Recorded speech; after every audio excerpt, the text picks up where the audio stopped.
Pancreas, that means অগ্নাশয়।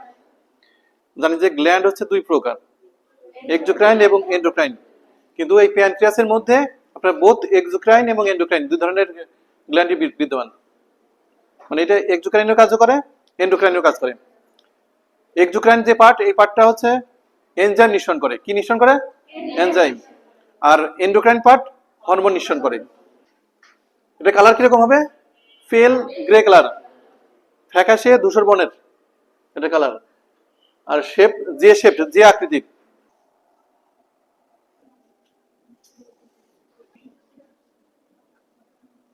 Length কতটুকু হবে? লেন্থ 15 থেকে 20 সেন্টিমিটার। এখান থেকে এরকম করে মাপি, এই পর্যন্ত মাপতে হয়, পরিধিটা মাপতে হয়। তাহলে কতটুকু হবে? 2.5 থেকে 3.8 সেন্টিমিটার।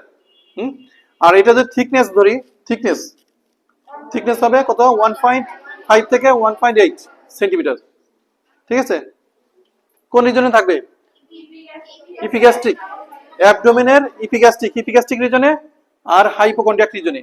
তাহলে ইপিগ্যাস্ট্রিকে পাওয়া যাবে রাইট হাইপোকন্ড্রিয়াক, লেফট হাইপোকন্ড্রিয়াক, দুইটা রিজনের মধ্যে এটার কিছু অংশ পাওয়া যাবে।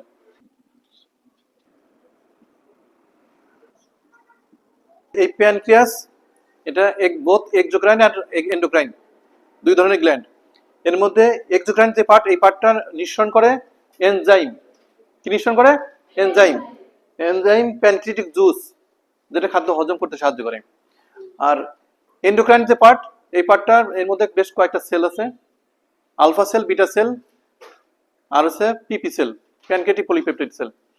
আলফা সেল, আলফা 1টা নিঃসরণ করে, কি নিঃসরণ করে?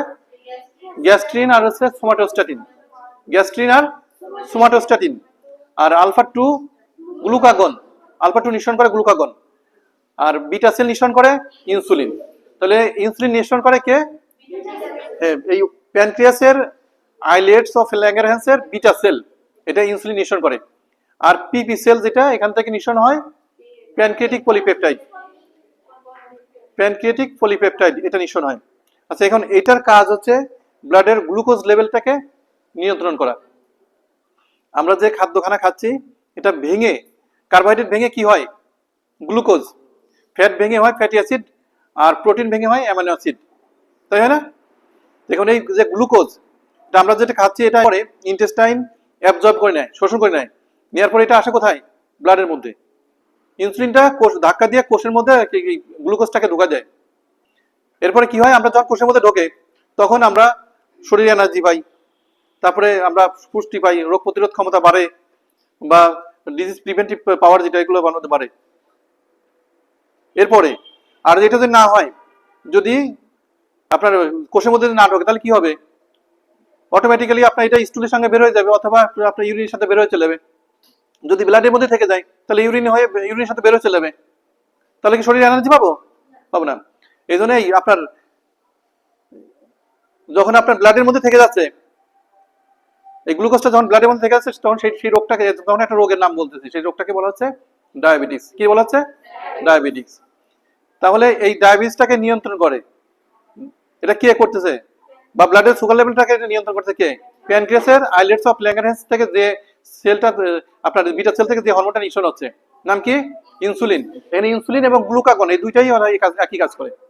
ইনসুলিন এবং গ্লুকাগনের কাজ হচ্ছে এই আপনার ব্লাডের সুগার লেভেলটাকে নিয়ন্ত্রণ করা। এই সুগার লেভেল যদি নিয়ন্ত্রণ না হতো, তাহলে আমরা শরীরে এনার্জি পেতাম না, রোগ প্রতিরোধ করতে পারতাম না, অটোমেটিক বিভিন্ন রকম রোগ শোকে আমরা আক্রান্ত হয়ে যেতাম। এই জন্য যার মধ্যে আপনার ডায়াবেটিস বলা হয় কিং অফ দ্য ডিজিজ, তার মধ্যে বেশি বাসা বেঁধে আছে, মানে রোগের রাজা, সব ধরনের রোগ তার মধ্যে বাসা বেঁধে আছে। তাহলে এটা কি কাজ, কিভাবে করছে দেখেন।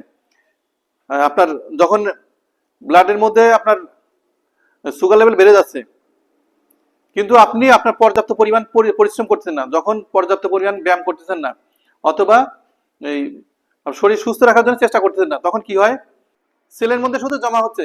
তখন কি হয়? দিন দিন শুধু মোটা হয়। ব্রেন থেকে সিগন্যাল আসতেছে, সেন্ট্রাল নার্ভাস সিস্টেম থেকে সিগন্যাল আসছে, তুমি সিক্রেশন করতে থাকো। প্যানক্রিয়াসকে সিগন্যাল দিচ্ছে, তুমি সিক্রেশন করতে থাকো। এটা বারবার সিক্রেশন করছে, আর বারবার কোষের মধ্যে গ্লুকোজটাকে ঢুকাইতেছে। ঢোকানোর ফলে দিন দিন শুধু মোটা হচ্ছে। অনেকে তো মনে করে যে আপনার এই ডায়াবেটিস হলে তো শুকায় যায়, কিন্তু আমি তো শুকাচ্ছি না, আমি তো দিন দিন শুধু মোটা হচ্ছি, আমার মনে ডায়াবেটিস নাই।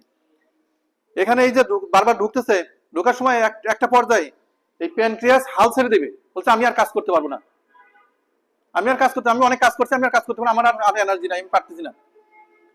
সর্বোচ্চ চেষ্টা করছে, এই সময় কি হবে, হঠাৎ করে একদিন দেখা যাবে তার ব্লাড সুগার লেভেল অনেক বেড়ে গেছে। এই যে ইনসুলিন চেষ্টা করলো ঢুকানোর কথা, ঢুকাতে একটা সময় ইনসুলিন হাল ছেড়ে দিবে, প্যানক্রিয়াস হাল ছেড়ে দিবে, আমি আর পারতেছি না ইনসুলিন নিঃসরণ করতে। তখন হঠাৎ করে দেখবেন যে একদিন ব্লাড সুগার লেভেল অনেক হাই। এই জন্য যখনই আপনার শরীর স্বাস্থ্য মোটা হতে থাকে, তখনই আপনার চিন্তা করতে হবে যে আমার মনে হয় আমি ডায়াবেটিসের দিকে যাচ্ছি, অথবা আমি থাইরয়েডের দিকে যাচ্ছি, অথবা বড় কোনো রোগ শোকের দিকে আক্রান্ত হচ্ছি, ওই দিকে আগাচ্ছি। এই জন্য কন্ট্রোল করার জন্য আপনাকে কি করতে হবে, যে খাবারগুলো খাচ্ছেন এগুলো বার্ন করতে হবে, পুরাইতে হবে। এই জন্য কি করতে হবে, রেগুলার এক্সারসাইজ করতে হবে, ডায়েট কন্ট্রোল করতে হবে, অথবা সকালে বিকেল বেলা হাঁটতে হবে।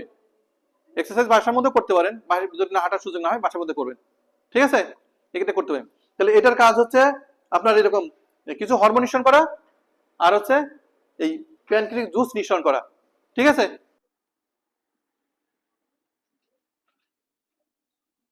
যেহেতু এটা এক্সোক্রাইন আর এন্ডোক্রাইন দুই ধরনের গ্ল্যান্ড এর মধ্যে পাওয়া যায়। এক্সোক্রাইন যে পার্ট, এই পার্টটা নিঃসরণ করে প্যানক্রিয়াটিক জুস, যেটা খাদ্যটাকে হজম করতে সাহায্য করে। কি কাজ করে, খাদ্যটাকে হজম করে। আর এন্ডোক্রাইন যে পার্ট, কাজ হচ্ছে ব্লাডের সুগার লেভেল নিয়ন্ত্রণ করা, ব্লাডের মধ্যে সুগার লেভেল নিয়ন্ত্রণ করে।